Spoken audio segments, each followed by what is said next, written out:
Welcome to Lyric Lab Poetry. My name is Martin Jago. Now, at the time of making this video, which is several months before it's released on YouTube, some terrible things have been happening in the world. As I'm sure you are well aware, it seems that Western governments are determined to continue gaslighting their own citizens over what is clearly a genocide. Billionaires have given themselves a tax break on the backs of ordinary working people.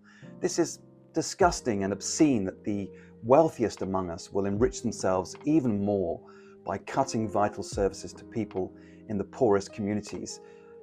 They will lose their dignity, their healthcare, and maybe even their lives. And at the same time, here in the city of Los Angeles, just last week, agents of the state descended on MacArthur Park, a 5-minute drive from where I live. And for what exactly, no one knows. In a show of strength, maybe. Boys and their toys, people in armored personnel vehicles flexing their muscles, and rounding up, who knows, I don't know, a few nannies maybe, taking kids out to the park, going to the local restaurant to kick the door down to round up those pesky dishwashers, or storming the nearest hotel lobby to arrest the women taking out the laundry. It really is obscene. While this was happening, I was on my way to the local supermarket on foot, minding my own business. It was a beautiful day in Southern California, and I thought about that when I learned of this, that no one thinks when they look at me of me being an immigrant, because of course I'm white, and the racial status quo is here to elevate and support me and people like me at the cost of other people who are not white. And that's exactly what these raids are about. It's about racist bullying, harassment, and deportation of people who are from a different background to me. That's essentially what this is about. It got me thinking about political activism and protesting on the streets, contacting your local representatives and lawmakers to lobby for change, and then also to think about art and art's place as a political voice. And that's what this video is dedicated to. So I want to jump into the first prompt. It struck me how obscene this was, that as I walked, minding my own business and without a care in the world, to the local supermarket last week, these immigration raids were taking place in a different part of the city, and that other immigrants, my fellow immigrants, were having a very different experience of what it means to live and work in Los Angeles than the experience I have. So here's our first prompt. I want you to research a recent political event that you feel passionate about, or has maybe upset you or moved you, to discuss this with other people. And I want you to research a timeline of events, and then you're going to craft a poem around these events.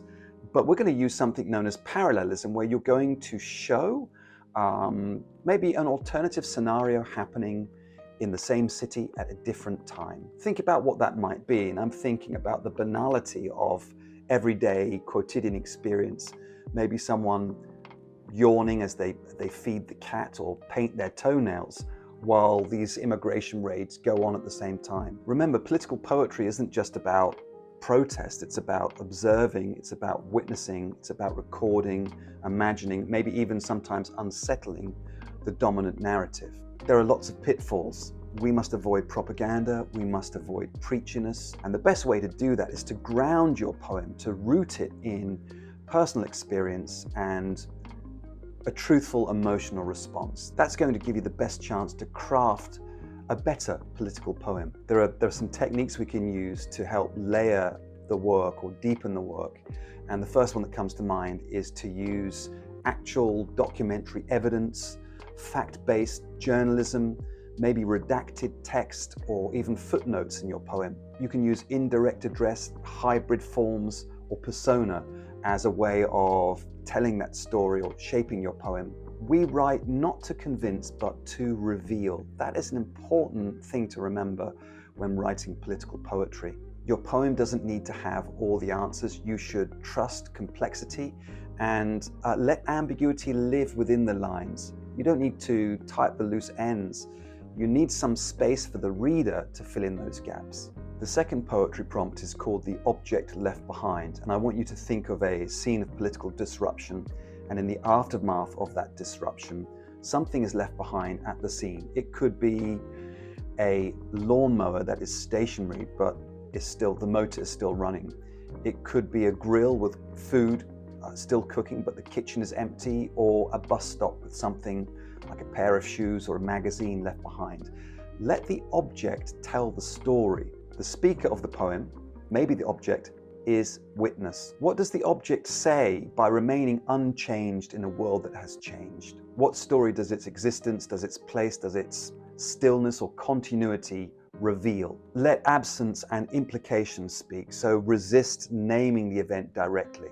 Our third prompt we're going to call Scene Gone Silent. Think of a place that you would usually associate with hustle and bustle. It could be a park, a schoolyard, a corner store.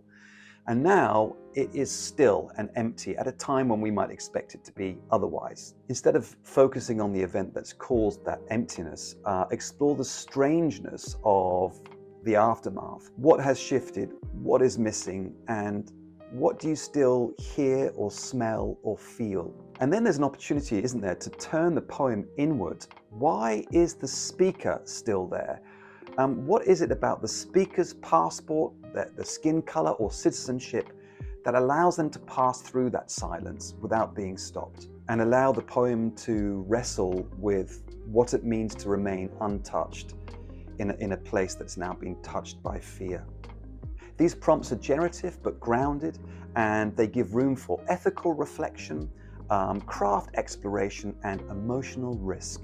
Political poetry is an act of courage, not perfection.